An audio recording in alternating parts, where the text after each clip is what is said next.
earth-shattering fulgurations of ultimate clarity. The light is impending. I bear witness to the light.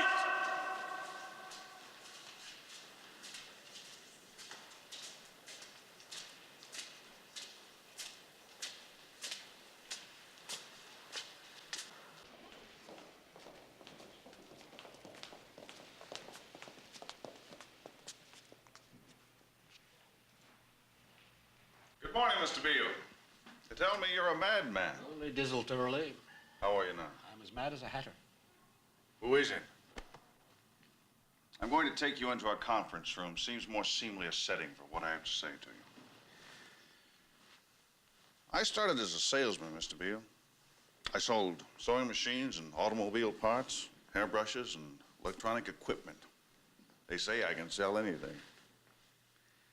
I'd like to try to sell something to you.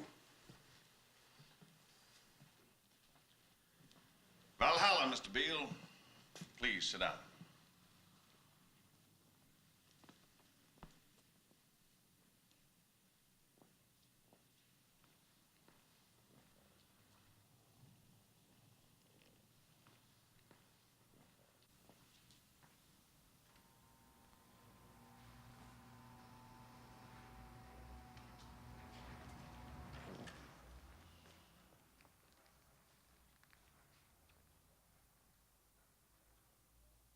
You have meddled with the primal forces of nature, Mr. Beale, and I won't have it.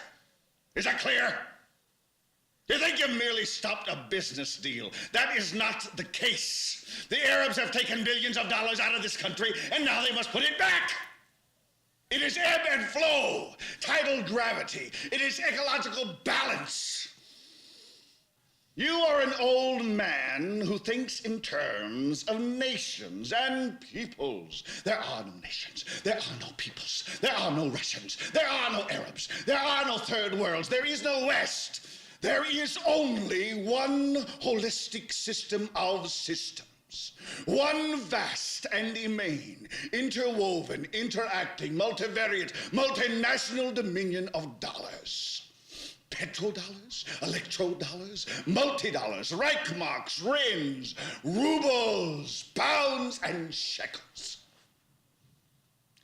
It is the international system of currency which determines the totality of life on this planet. That is the natural order of things today. That is the atomic and subatomic and galactic structure of things today. And you have meddled with the primal forces of nature. And you will atone. Am I getting through to you, Mr. Beale? You get up on your little 21-inch screen and howl about America and democracy. There is no America. There is no democracy. There is only IBM and ITT and AT&T and DuPont, Dow, Union Carbide, and Exxon. Those are the nations of the world today. What do you think the Russians talk about in their councils of state? Karl Marx? They get out their linear programming charts, statistical decision theories, Minimax solutions, and compute the price-cost probabilities of their transactions and investments, just like we do. We no longer live in a world of nations and ideologies, Mr. Beale.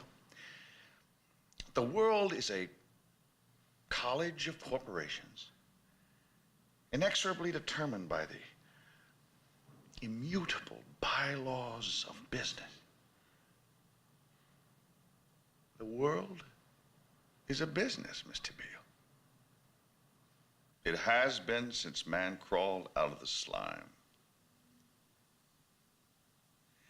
And our children will live, Mr. Beale, to see that perfect world in which there's no war or famine oppression, or brutality.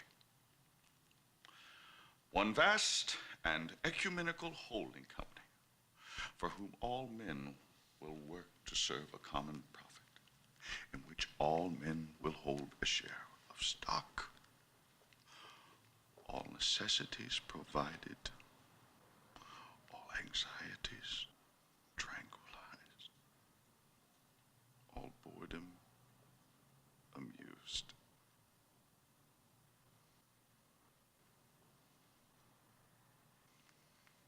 And I have chosen you, Mr. Beale, to preach this evangel. Why me? Because you're on television, dummy. 60 million people watch you every night of the week, Monday through Friday. I have seen the face of God. You just might be right, Mr. Beale. That evening, Howard Beale went on the air to preach the corporate cosmology of Arthur Jensen. Last night, I got up here and asked you people to stand up and fight for your heritage, and you did, and it was beautiful. 6 million telegrams were received at the White House. The Arab takeover of CCA has been stopped. The people spoke, the people won. It was a radiant eruption of democracy. But I think that was it, fellas. That sort of thing is not likely to happen again. Because at the bottom of all our terrified souls, we know that democracy is a dying giant, a sick, dying, decaying political concept writhing in its final pain. I don't mean that the United States is finished as a world power. The United States is the richest, the most powerful, the most advanced country in the world, light years ahead of any other country. And I don't mean the communists are going to take over the world, because the communists are deader than we are. What is finished is the idea that this great country is dedicated to the freedom and flourishing of every individual in it. It's the individual that's finished. It's the single, solitary human being that's finished. It's every single one of you out there that's finished. Because this is no longer a nation of independent individuals. It's a nation of some 200-odd million transistorized, deodorized, whiter than white, steel-belted bodies, totally unnecessary as human beings and as replaceable as piston rods.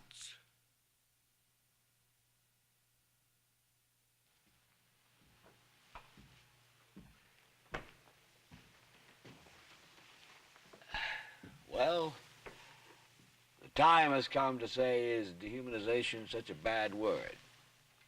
Because good or bad, that's what is so. The whole world is becoming humanoid, creatures that look human but aren't. The whole world, not just us, we're just the most advanced country, so we're getting there first.